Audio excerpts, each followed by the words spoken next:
Amen. Que Dieu vous bénisse au nom de Jésus. Je veux vous saluer. Que la grâce de Dieu soit abondamment dans nos vies. Je voudrais ce matin vous conduire encore dans la parole de Dieu. Nous avons fait une véritable promenade biblique ce matin. Nous parlerons ce matin de l'importance de l'onction du Seigneur dans le combat spirituel. Nous avons parlé ce dimanche de l'importance de l'adoration. Avant, nous avons parlé de l'autorité du croyant. Après, nous avons parlé également de notre victoire sur Amalek. Et nous avons parlé après, donc ce dimanche-là, de l'importance de l'adoration. Aujourd'hui, nous prenons Actes du chapitre 4 à partir du verset 23. Actes du chapitre 4 à partir du verset 23 jusqu'au verset 31. Actes du chapitre 4. Actes 4. 23.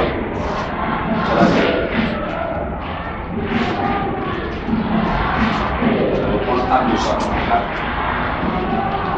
Verset 23. Le verset 31. Je vais demander.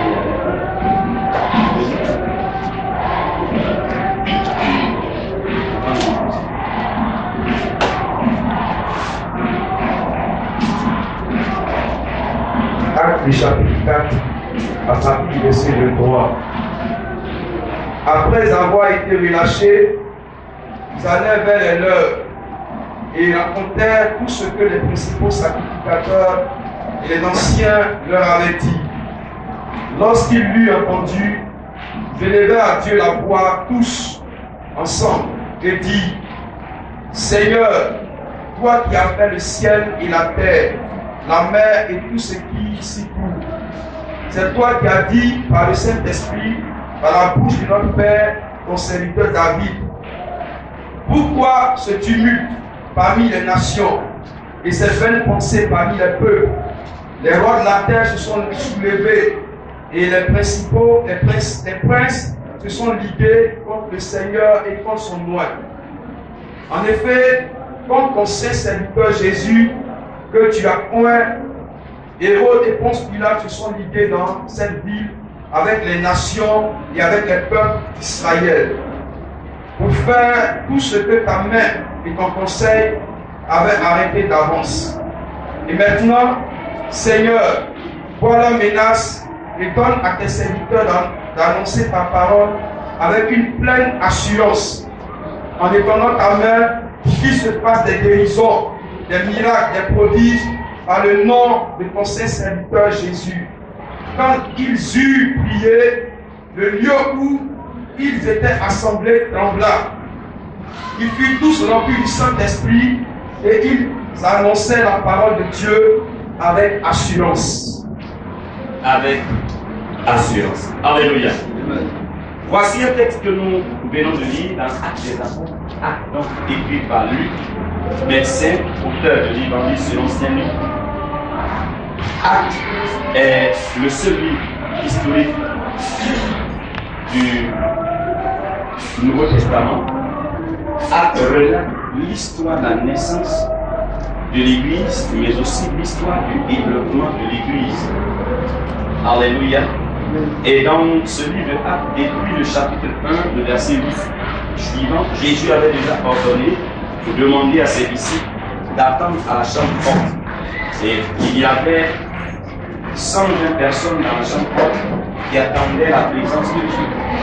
Mais selon les théologiens, les 120 personnes qui attendaient, il y avait près de 80 à 90 femmes qui attendaient. Donc, ça veut dire que l'amour du Seigneur, ou l'amour des femmes pour le Seigneur, ce n'est pas aujourd'hui que ça. C'est Alléluia. Imaginez-vous sur 120 à 90 qui sont femmes, plus de la moitié, n'est-ce pas? Et là c'est glorieux, là c'est bon. Et Jésus donc a fait, par la grâce de Dieu, accompli la promesse dans le livre Actes chapitre 2. Et à partir de Actes, les disciples qui à leur tête annoncent l'évangile. Il y a les guérisons, il y a les prédications. Et dans le chapitre d'avant, le chapitre 3, n'est-ce pas? La Bible dit que Pierre Les gens montaient donc au temple à l'heure de la prière. Ils ont rencontré un boiteux pour qui ils ont prié et le boiteux a été guéri. La guérison du boiteux a créé donc des problèmes à Pierre et au-delà de Pierre, à l'église naissante. L'église était donc sujet de persécution, de combat. Les hommes étaient donc poussés à réduire l'église à néant, à détruire l'église, à stopper l'avancement de l'église. Voici donc un combat qui se présente et qui se présentait à l'église et aux croyants nouvellement nés, nouvellement convertis. On m'a dit comme un papa derrière, je ne sais vraiment pas si c'est ma faute. Est-ce que je ne parle pas fort vraiment? Il faut le voir des pas faire, ça va être des pas faire. Je crois que ce n'est pas mon temps. Amen. Amen, amen, amen, amen. Est-ce que quelqu'un peut acclamer le Seigneur?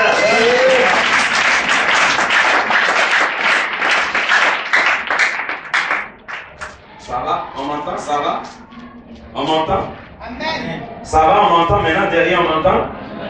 Donc, j'étais en train de dire, l'Église est confrontée donc à un combat. Satan a commencé déjà à agir au travers des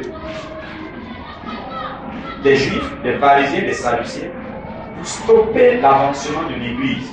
Et lorsque nous parlons de combat spirituel, lorsque nous parlons de guerre spirituelle, lorsque nous parlons de combat de la foi, c'est toutes les stratégies que l'ennemi peut mettre en place pour te stopper personnellement, pour détruire ta vie spirituelle, matérielle, matrimoniale, ta santé, et au-delà de toi uniquement l'Église. Donc toute action qui vise à bloquer le progrès de l'Église, le progrès de ta vie, est un combat. Alléluia. Et c'est face à ce combat que l'Église était. Pierre et Jean donc ont été pris et on les a envoyés devant le Sanhédrin parce que le sacrificateur ou les sacrificateurs et tous les Sadducéens sont venus au chapitre 4 du verset 1 déjà. On les a pris et on les a envoyés devant le Sanhédrin. Le verset que nous sommes en train de lire commence par après avoir été relâchés. Donc ils avaient été pris, on les a relâchés. Quand on les a relâchés, ils sont venus vers les leurs.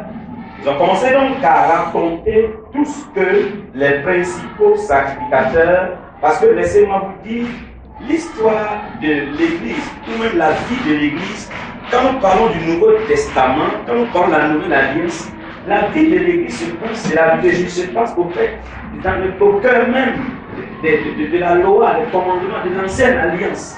Voilà pourquoi il y avait un problème. C'était le cœur de l'ancienne alliance, le cœur de la loi. Il y avait encore des sacrificateurs. Il y avait tout cela qui était là. Est-ce que vous me comprenez bien? Donc voici les réalités dans lesquelles se trouvait l'Église. Ce n'est pas comme l'Église aujourd'hui qui quitte pour républicain, non. Mais ça se passe. En Israël, ils sont là. Il y a le temple, il y a le lieu saint qu'ils avaient gardé, il y a le lieu très saint, il y a tout ça qu'ils avaient gardé. Donc Jésus vient pour, j'avais dit, changer, pour accomplir les prophéties du Nouveau Testament, de l'Ancien Testament, pardon. Mais ça se passe où? Ça se passe dans le cœur de l'Ancien Testament. Tant mieux qu'on a mis ces livres-là dans le Nouveau Livre, Matthieu, Marc, Luc, le Nouveau Testament. Mais vous voyez l'histoire qui est dans ça, c'est pratiquement les faits, les pratiques de l'Ancien Testament que les pharisiens, les Sadducéens avaient déjà gardés. Amen, amen. Donc ils étaient encore dans cette pratique. C'est ce que Jésus voulait changer.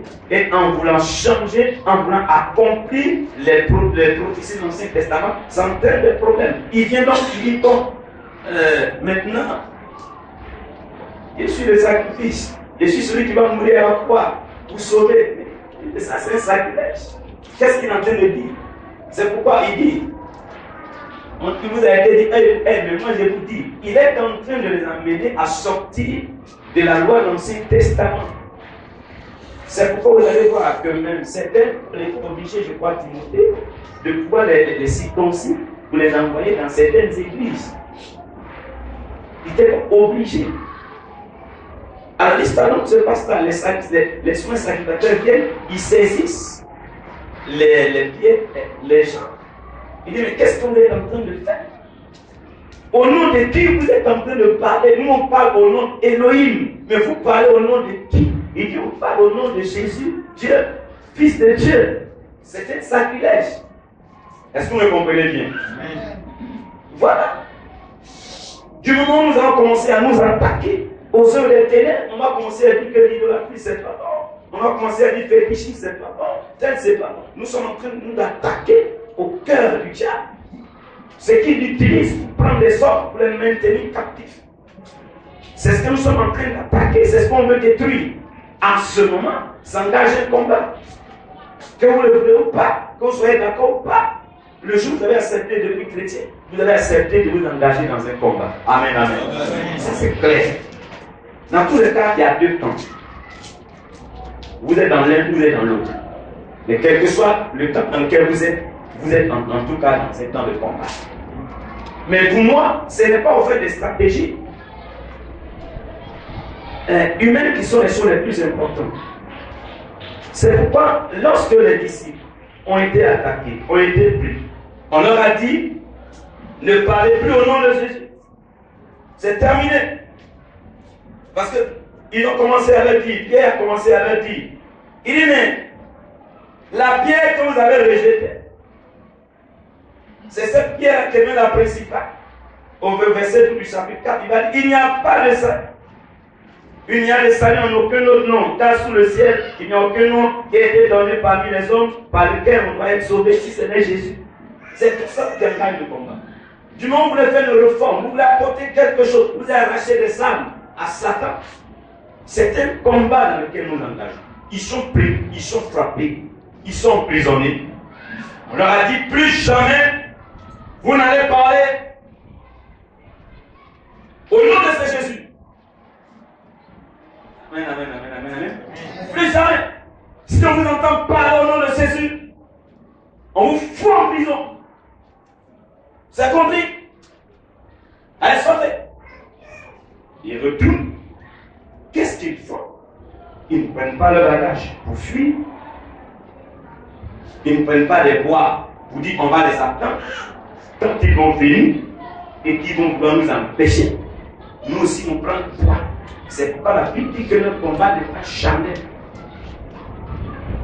Ils commencent à adopter une attitude. Ils ont compris que pendant qu'ils étaient faibles, sans l'autorité, sans la puissance de l'Esprit de Dieu, il n'y avait rien. Ils ont compris que dans Acte 2, quand le Saint-Esprit est descendu, quand la grâce de Dieu les a remplis, ils sont devenus courageux, ils sont devenus forts, ils sont inébranlables. Alors, faisons recours à la recherche de la présence de Dieu. Alléluia. Allons-y dans la présence de Dieu. Recherchons l'autorité de Dieu. Recherchons l'onction de Dieu. Ils ont compris cela. Mes amis, nous perdons beaucoup de combats parce que nous-mêmes on est faibles. Amen, amen, amen, amen, amen. On est faibles. Et c'est quand même faire le diable. Vous le savez avec moi, beaucoup de chrétiens ici. Vous savez que quand vous avez une expérience de visitation du Saint-Esprit, que ce soit personnel, que ce soit en communauté, vous savez avec moi que vous sortez les matins avec une certaine assurance. C'est pas ça, mes amis. Avec une certaine assurance du match. Et puis tu es là, tu es. Rien ne te fait peur. Tu te dis, même si vous le châtez là, même si c'est le truc là, c'est qui veut bien la peur. Mais vous allez aussi vous rendre compte qu'à un moment donné, vous avez peur. Pourquoi? Parce que cette grâce qui était là a commencé à aller, a commencé à diminuer, a commencé à disparaître. Vous avez commencé à être comme étouffé. Et je vous le dis, dites que vous soyez, la marche chrétienne est faite ici. C'est pas la carte que vous allez voir qu'à chaque fois, on dit qu'ils sont remplis, et puis ils sont remplis du Saint-Esprit. Ils ont prié, ils étaient encore remplis du Saint-Esprit. Ils ont prié, ils étaient encore remplis du Saint-Esprit. Mais regardez ce qui se passe avec la femme, la femme qui plaidait le sang. On dit, elle a touché Jésus. Et c'est comme une force qui sort de Jésus. Vous avez l'Esprit de Dieu, vous avez l'onction de Dieu, vous avez la plénitude à un certain moment donné de votre vie. Vous menez des combats avec force, avec détermination. Mais nous avons dit, pour ceux qui étaient à notre mari, nous avons dit que l'une des buts de Satan, c'est de vous désarmer d'abord. Vous désarmez au niveau de la prière, vous désarmez au niveau du jeûne, vous désarmez au niveau de la méditation, en envoyant toutes sortes de choses. Et quand la Bible vous désarme, vous êtes faible. C'est maintenant qu'il va commencer à faire son travail. Et c'est pourquoi nous avons dit, reprenons les armes. Alléluia. Reprenons les armes.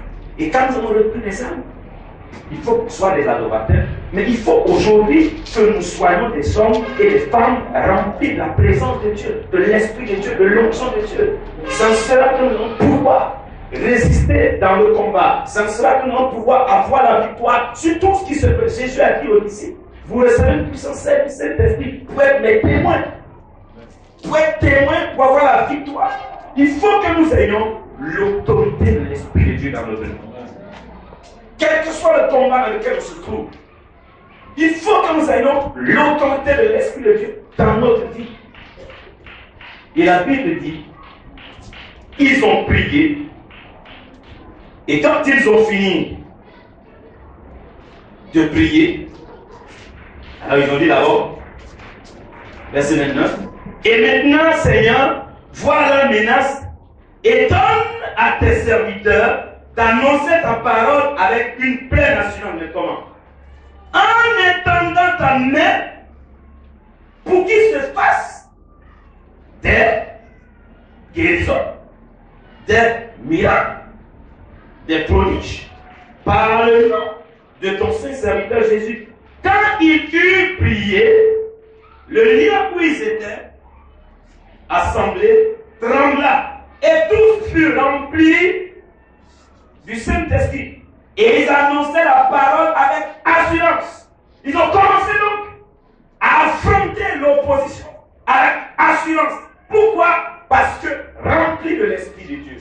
Parce que remplis de la plénitude du Saint-Esprit. Mes amis, nous pouvons chercher autre stratégie, mais cherchons à être remplis de l'Esprit de Dieu. Amen. Cherchons à être remplis de l'Esprit de Dieu. Cherchons à être remplis de l'Esprit de Dieu. Ça a plus de valeur que toutes les autres techniques qu'on va apprendre. Je ne suis pas contre technique, mais la meilleure technique, c'est d'avoir Dieu pleinement en nous. Alléluia. La meilleure technique, c'est d'être rempli de l'Esprit de Dieu, d'avoir l'onction de Dieu. L'onction de Dieu, c'est la présence manifeste du Seigneur sur notre vie ou dans notre vie. C'est ça qui a plus de valeur. Et les disciples ont compris. Mais ce ne sont pas seulement les disciples. Quand nous lisons la Bible dans le livre de 1 Samuel, n'est-ce pas? Et quand nous lisons l'histoire de David, est-ce qu'on peut lire?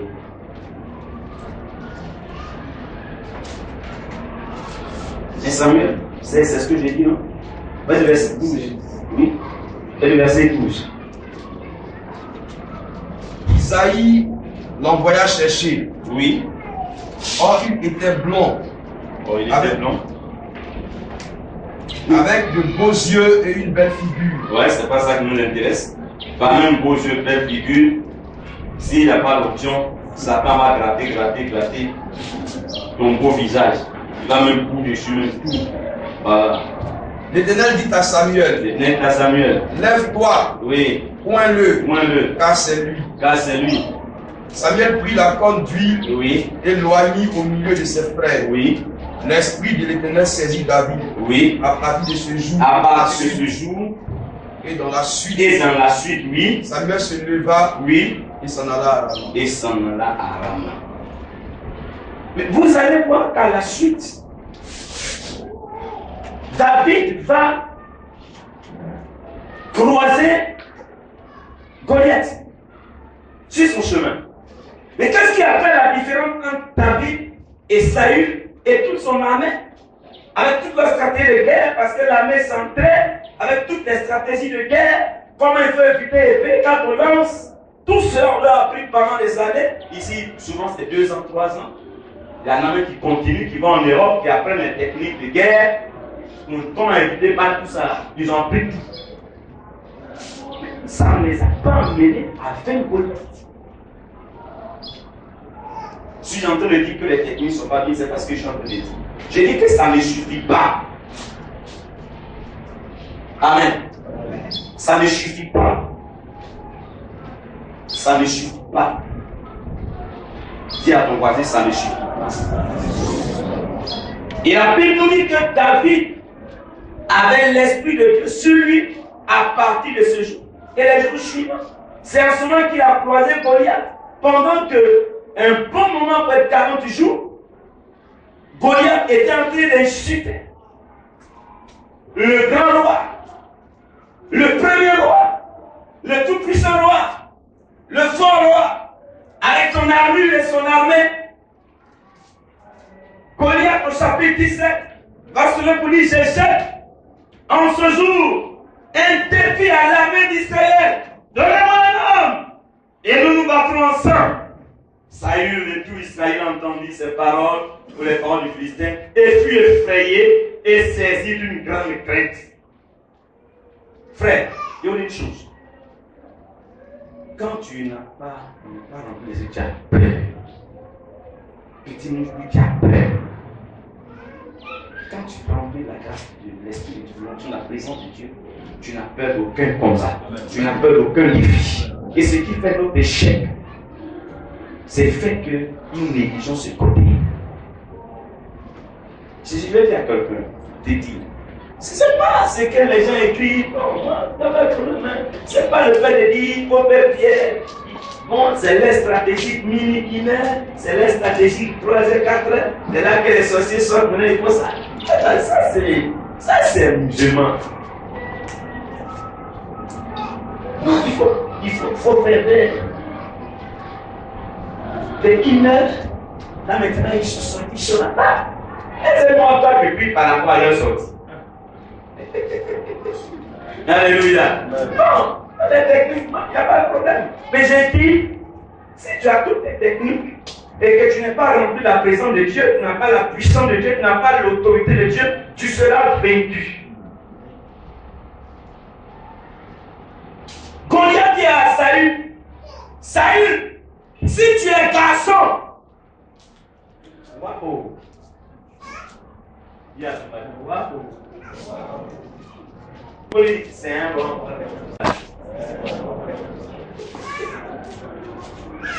Saül, tu as vu chausser ta tête, non? Je te vois. Si tu dis que tu es garçon là, toi et puis quelqu'un n'a qu'à venir. Ça, on appelle ça face to face maintenant.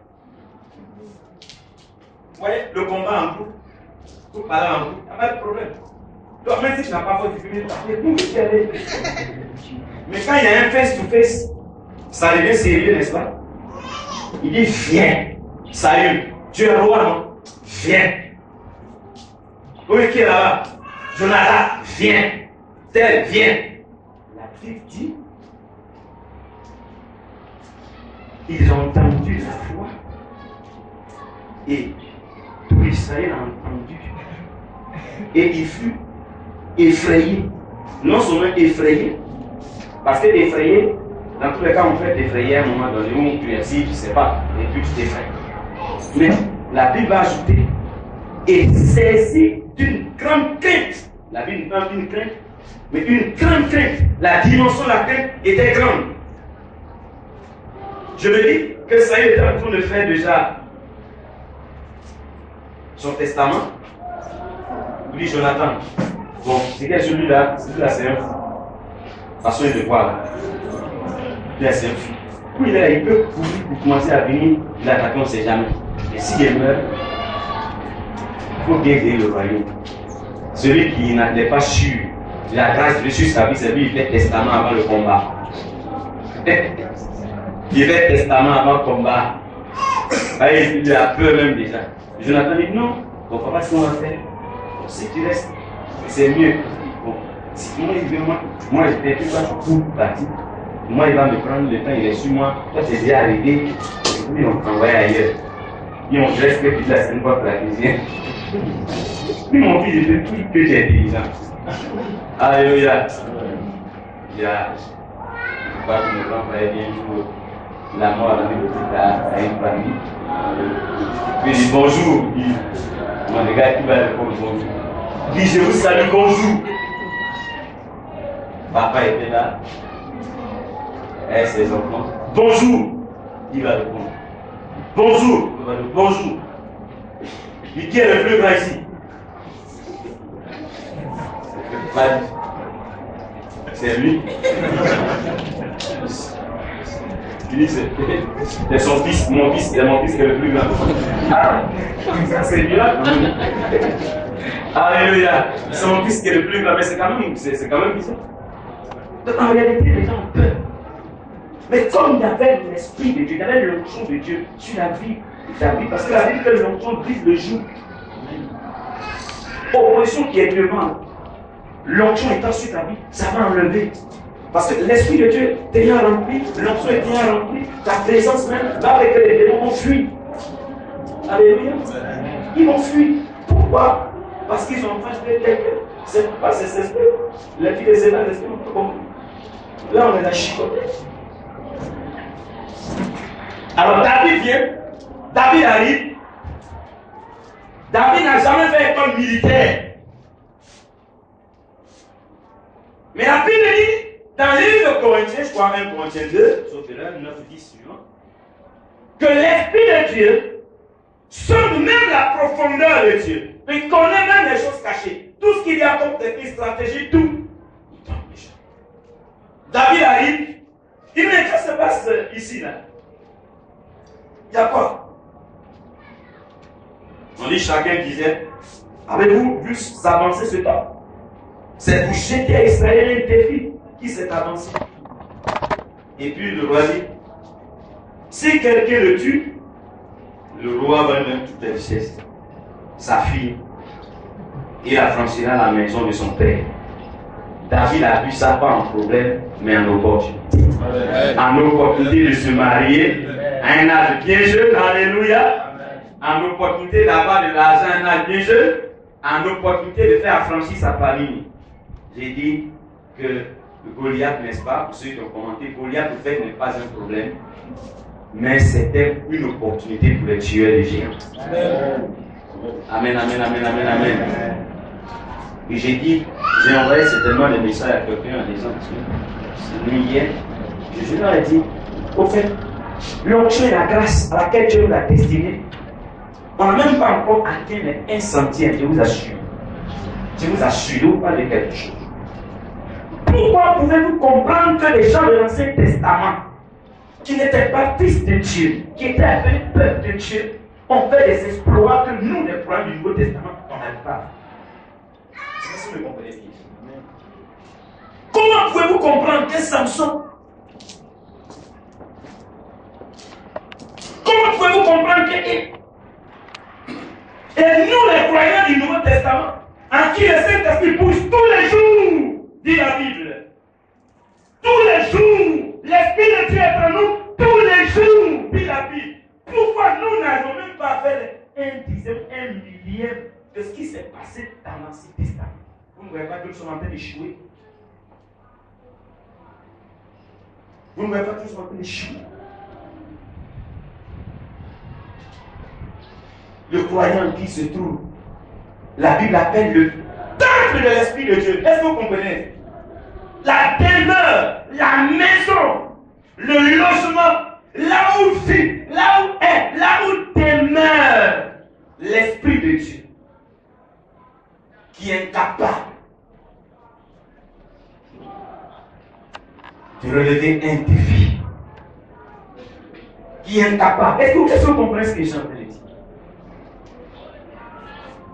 La Bible dit que la nouvelle alliance est l'alliance la plus excellente. C'est ce que dit Hébreu. Mais que ceux qui sont dedans sont aussi excellents.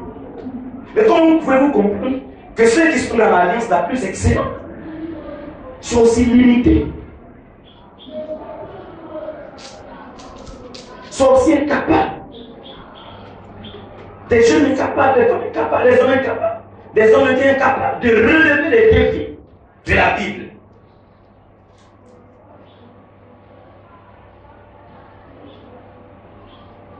David croise Goliath.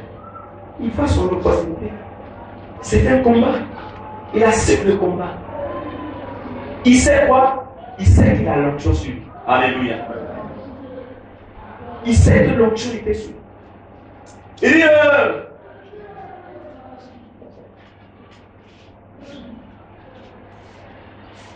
Au verset 26, on dit David dit aux hommes, 17, verset 26. David dit aux hommes qui se trouvaient près de lui, que fera-t-on à celui qui tuera ce Philistin et qui va ôter l'opprobre de dessus d'Israël? Qui est donc ce Philistin, cet incirconcis, pour insulter l'armée du Dieu vivant? Voilà comment quelqu'un qui sait en qui il a cru. Parce que c'est facile de chanter. Je sais en qui j'ai cru. Je sais en qui j'ai cru. Et puis on fait des choses. Je sais en qui j'ai cru. On dirait un robot. Je vais de merci.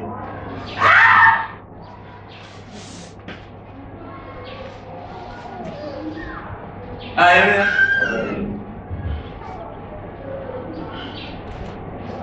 David dit, il ne demande pas qu'est-ce qui se passe, tout ça là. Ce n'est pas son problème. Ce n'est pas son problème. Non. Comment il s'appelle? Mais pourquoi il fait tout ça là? Il dit. Il est à côté des gens plus légaux. Il dit, mon frère, il est Dieu. Ce monsieur-là, j'ai entendu dire que celui qui le tue m'a donné quoi? C'est ça qui l'intéresse. Parce qu'il sait qu'il va le tuer, amen. Il sait qu'il va remporter la victoire, amen. Il y a des gens qui combattent en pleurant.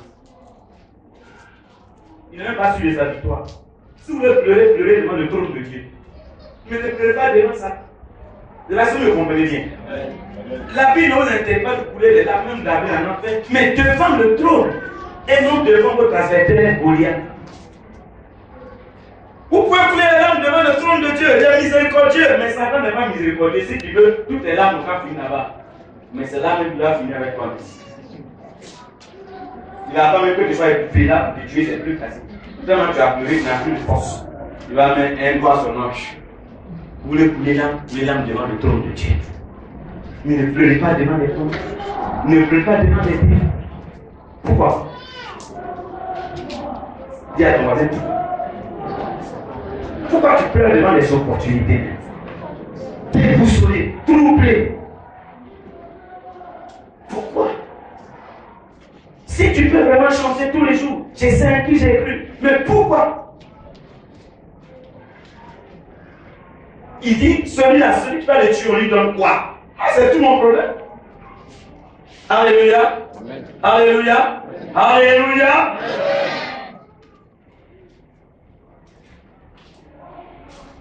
Celui qui va le tuer, on lui donne quoi? David a fini de faire tous ses calculs. C'est pas calcul, c'est pas la même chose comme pour Saül. Saül, c'était un testament pour mourir. Pour David, c'était où il allait le jour du mariage, comment ça allait se passer, c'est ça, il a fini de faire tout. Quand il a vu tout son calcul, il dit, mais j'ai dit, si celui qui tue ce monsieur qui est là, on lui donne quoi? Ah, c'est ce qui m'intéresse. Parce qu'il y avait quelque chose de Dieu dans sa vie. Il était sûr que l'Esprit de Dieu l'avait rempli, que Dieu l'avait oint. Et je dis que tu es un oint de Dieu. Parce que l'Esprit de Dieu habite en toi. Et je le dis à quelqu'un, je le dis aussi encore. Vous voyez, laissons Dieu. Dieu nous accepte avant de nous transformer. Mais n'obligeons pas Dieu à nous transformer avant de nous accepter. Dieu ne fonctionne pas comme ça. Il nous accepte et il nous transforme. Mais il ne faut pas l'obliger à nous transformer d'abord avant de nous accepter. Pensez-vous que David n'avait pas de faiblesse? Pensez-vous que Élie, dont la Bible dit Élie était un homme comme vous, il a prié, la pluie s'est arrêtée, il a prié, puis la pluie est venue. Pensez-vous qu'Élie était, pourquoi il était un homme comme vous? C'est pour dire qu'il y avait toutes les faiblesses. Il n'y a pas lui qui a fui devant Jézabel. Peut-être si toi tu n'as pas fui devant Jézabel, mais lui il a fui. Lui il a dit c'est bon. Il dit c'est bon, Dieu me dit moi-même, Dieu me dit c'est bon. Dieu, je ne suis pas meilleur. Et c'est là que Satan entend beaucoup de personnes. Quand tu commences à dire je ne suis pas meilleur, tu es meilleur, dis Amen. Tu es meilleur. Dieu t'a vu, tu sais que tu es meilleur. Dis Amen encore. Amen. Tu es meilleur. Il ne faut pas toi-même t'enfoncer. Ça, c'est le portrait que le diable envoie dans notre esprit. Tu es meilleur. Dis Amen. Amen. Tu es meilleur. Tu es même le meilleur. La meilleure transformation. Dis Amen. C'est ce que tu es. Tu n'es pas autre chose. Tu es meilleur, tu n'es pas autre chose. Alléluia. Alléluia. Alléluia. Alléluia. J'étais où?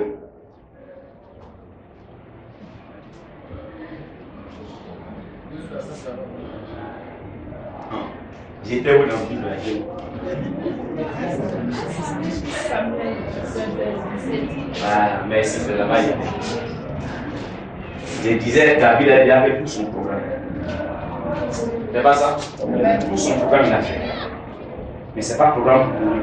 Il y en a qui sont là, c'est fait. Et.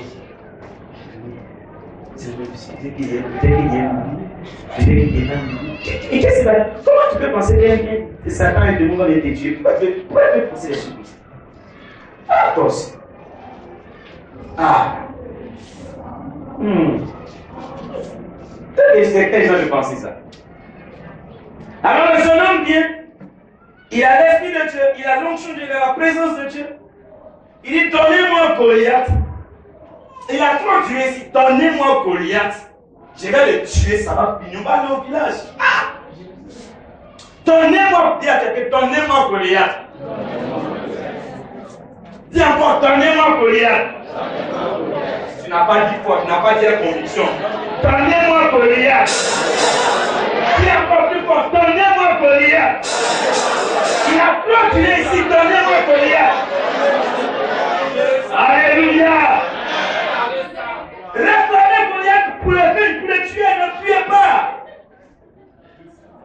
Vous avez la grâce de Dieu sur votre vie. Tu as l'esprit de Dieu dans ta vie. Tu as l'onction de Dieu dans ta vie. Tu as la puissance de Dieu dans ta vie. Tu as l'autorité de Dieu dans ta vie.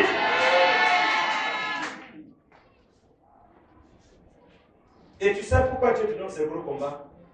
Dieu te donne des gros morceaux parce qu'il a confiance en toi. Ce n'est pas parce qu'il ne t'aime pas. Mais c'est parce qu'il a confiance en toi qu'il prend pour les buts qu'il tranche. Il dit tiens, gros là c'est pour toi. Parce que moi j'ai confiance en toi. Moi je sais que tu peux lever. Et puis quand tu commences à pleurer, celui en qui Dieu a confiance, celui en qui sait, en qui Dieu a confiance, parce qu'il y a un petit morceau, Dieu lui voit petit, toi tu vois gros. Dieu t'épose. Dieu dit tiens, je sais que toi tu peux. Je ne donne pas ça à ton voisin, je ne donne pas ça à ta voisine, je ne donne pas ça à ta grande soeur, je ne donne pas à ta petite soeur. C'est à toi je donne, parce que c'est en toi j'ai confiance. C'est comme ça que je fais. Alors, David dit, non. Goliath là, c'est ma source de bénédiction. C'est Goliath qui va arrêter ma galère. C'est Goliath qui va arrêter mon célibat. C'est Goliath qui va arrêter mon chômage. C'est Goliath qui va arrêter les blocages financiers dans ma vie. Donnez-moi Goliath. Il dit Saïd, le roi Saïd, donne-moi Goliath. Ça dit bon, comme tu es petit, tu n'as pas encore fait guerre, tu n'es pas encore là, pour prendre mon armure. David prend l'armure, mais il ne peut pas bouger. Il dit, il sait que ce n'est pas ça qui va l'amener à la victoire. Il sait que c'est ce qui est sur sa vie. Il sait que c'est l'onction qui est sur sa vie. C'est ça qui l'amène à la victoire. Ce n'est pas l'armure de Saïd. C'est l'onction que Dieu a déposée dans votre vie. Mais je dis, vous êtes le choix de Dieu. Vous pensez que c'est un hasard et vous devenez enfant de Dieu chrétien? Non, c'est parce que vous êtes le choix de Dieu. C'est parce que Dieu a quelque chose à accomplir avec vous. Que le diable peut dire, vous allez accomplir parce que vous êtes le choix de Dieu. Il enlève. Il prend sa fronde. La fronde, c'est ce que vous avez habitué. Et avec vous tous les jours. C'est ce que vous avez tous les jours. Que vous négligez peut-être. Mais qui est ce que vous avez tous les jours. Votre fronde, c'est ce que vous avez. C'est peut-être votre parler en âme. Peut-être c'est le fait que vous connaissez un verset biblique. C'est le fait que vous êtes courageux. C'est le fait que, bon, je ne sais pas, c'est la qualité. Peut-être la seule, l'unique. Peut-être l'unique qualité qui est en vous. C'est ça. C'est la fronde qui est là. N'hésitez pas loin. Gardez toute votre fronde avec vous. Alléluia. Il prend la fronde. Puis il prend quelques pierres. Il met une pierre dedans, il lance. Celui qui a l'onction, quand il lance fronde, et puis celui qui n'a pas l'onction, quand il lance fronde, c'est pas la même chose. Et comme toi tu as l'onction, quand tu vas lancer la fronde, tu vas tourner comme ça. Moi, Au village, on est plusieurs francs pour chasser les oiseaux. Mais amusement à part, les amis. Quand je m'assois souvent, parce que vous savez qui avez encore vu Franck, là, c'est comme ça. Souvent, on peut prendre pour le mouton, faire comme ça, une corde là, on met le caillou là, dedans, et ça là, on tourne. En réalité, c'est pas ça qui peut tuer, mais c'est la puissance de Dieu qui est juste du chemin. C'est ça qui a renversé Goliath. Amen. C'est pourquoi votre combat, recherchez plus la présence de Dieu. Recherchez l'onction de Dieu, l'autorité de Dieu, la puissance de Dieu. Je vais terminer par un texte. Ézéchiel, le chapitre 37. Vous connaissez cette histoire aussi. Le verset 1 au verset 10. Mais c'est le verset 10 que nous avons dit. Ézéchiel 37. Ézéchiel 37, oui. Verset 10. Bon, vous lisez toujours. Verset 1. La main de l'Éternel fut sur moi, et l'Éternel me transporta en esprit et me déposa dans le milieu d'une vallée remplie d'ossements. Il me fit passer auprès d'eux, tout autour. Et voici, ils étaient fort nombreux à la surface de la vallée, et ils étaient complètement secs. Il me dit, fils de l'homme, ces eaux pourront-ils revivre? Je répondis, Seigneur éternel, tu le sais. Il y en a un qui réfléchit souvent à leur état. Est-ce que vraiment, Seigneur, est-ce que je peux redevenir ce que j'étais? Non. Tu ne vas pas redevenir ce que tu étais. Tu seras meilleur que ce que tu étais. Amen. Verset 4. Il me dit, prophétise sur ces eaux et dis-leur, ossements desséchés, écoutez la parole de l'Éternel. Ainsi parle le Seigneur l'Éternel à ses eaux. Voici, je vais faire entrer en vous un esprit et vous vivrez. Ça, c'est la parole de Dieu. Dieu, il va faire entrer un esprit que tu m'avais dit. Et plus rien ne pourra t'arrêter. Dis Amen avec moi. Amen. Je vous donnerai des nerfs. Je ferai croître sur vous de la chair. Je vous couvrirai de peau. Je mettrai en vous un esprit et vous vivrez. Et vous saurez que je suis l'Éternel. Je prophétisais selon l'ordre que j'avais reçu. Et comme je prophétisais, il y eut un bruit. Et voici, il se fit un mouvement. Et les os s'approchèrent les uns des autres. Je regardais, et voici, il leur vint des nerfs. La chair crue, et la peau les couvrit par-dessus. Mais il n'y avait point en eux d'esprit. Il me dit, prophétise et parle à l'esprit. Prophétise, fils de l'homme, et dis à l'esprit. Ainsi parle le Seigneur l'Éternel. Esprit, viens des quatre vents, souffle sur ces morts, et qu'ils revivent. Je prophétisais selon l'ordre qu'il m'avait donné.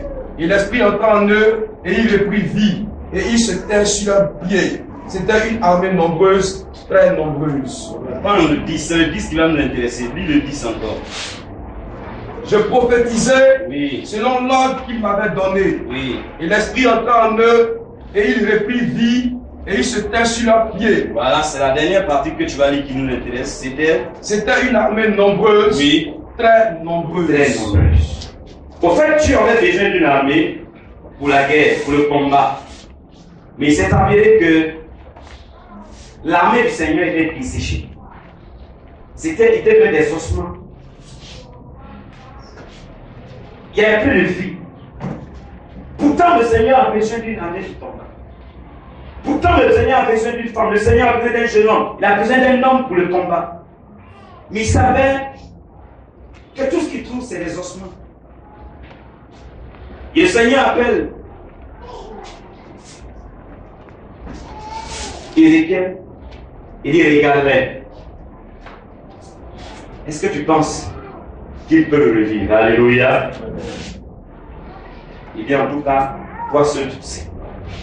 dit d'accord. Tu n'as pas dit non. Quand tu vois ce que tu sais, tu es en train de dire que je suis capable de tout faire. Que si je décide, je peux faire. Comme tu as dit ça, parle. Il a commencé à parler, il a commencé à prophétiser. La Bible dit, ils ont pris le fils. Ils sont mis sur les pieds. Et c'était une armée nombreuse, très nombreuse. L'armée que le Seigneur a vue est revenue à la vie. Oui, mes amis, Dieu prend donc le temps de remplir cette armée-là de force, d'autorité, de puissance, d'onction pour les combats. Et Dieu prend le temps de nous remplir de force. Dieu sait que l'Église a des combats terribles. Dieu sait que les chrétiens, l'Église sur la terre, dans le monde, a des combats terribles. Il sait pourquoi il a envoyé l'Esprit de Dieu. C'est pourquoi Jésus a dit, il est avantageux pour vous que je n'aille. Parce que dans tous les cas, si Jésus n'est pas parti, le temps Jésus va prendre pour prendre un an, pour quitter en Palestine, pour arriver en Côte d'Ivoire, ça va durer. Amen. Ça va durer. Non. Il est parti et le Saint-Esprit vient. Mais le Saint-Esprit vient, il vient en Côte d'Ivoire. Et en même temps, il est au Ghana. En même temps, il est au Libéria. En même temps, il est en Mauritanie. En même temps, il est en Afghanistan. En même temps, il est au Liban. En même temps, il est en Syrie. En même temps, il est au Gabon. En même temps, il est au Japon. En même temps, il est en Chine. Amen, amen. Et pendant que nous sommes en train de prier ici ce matin, nous sommes en train de parler du Saint-Esprit. Il y a des églises qui sont en train de d'adorer, où le Saint-Esprit est en train de se manifester dans leur vie au milieu d'eux. Voilà l'une des raisons pour lesquelles je dis d'avance, c'est une partie.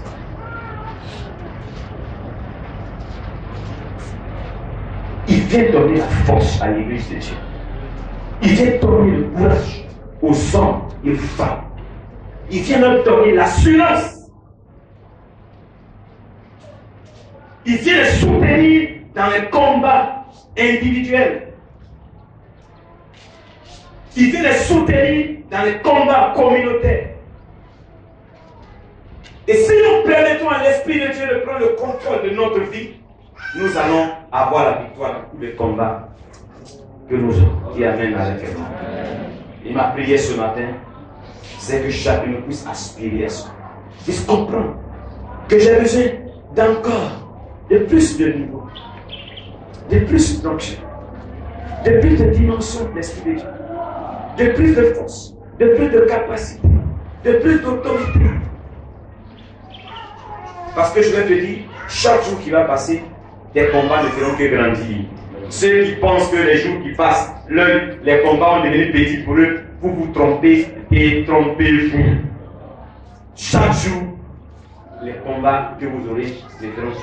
Parce que quand vous allez avoir la victoire sur Satan à ce niveau 1, il va envoyer un niveau 2. Vous êtes niveau 2, il va envoyer un niveau 3. Donc imaginez, si vous êtes rapide, même pour tuer vite, peut-être un même mot de l'avoir au moins niveau 100. Ne pensez pas que c'est les beaux combats vont diminuer et trompez-vous. Il y en a qui ont pensé, ils ont eu les tours, ils ont fini, c'est terminé. Ils vont marcher maintenant 100 ans, comme ça, ouais, comme des hommes sans épreuve, sans combat, et mal dans la vie comme ça. On dit, mais pourquoi tu marches comme ça? Non, je n'ai plus de combat et trompez-vous. Alléluia. Alléluia. C'est ça qui tombe ces deux personnes, et puis, ils sont vite noyés. Ils ont eu une victoire. Ils pensent que c'est terminé. C'est pas terminé. Comme tu as eu une victoire de ça, c'est bien.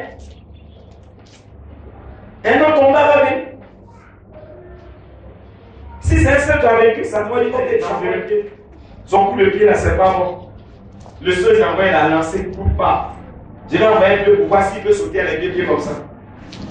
Il envoie deux, et puis tu as sauté à les deux pieds. Tu as tapé ici. Il dit ok.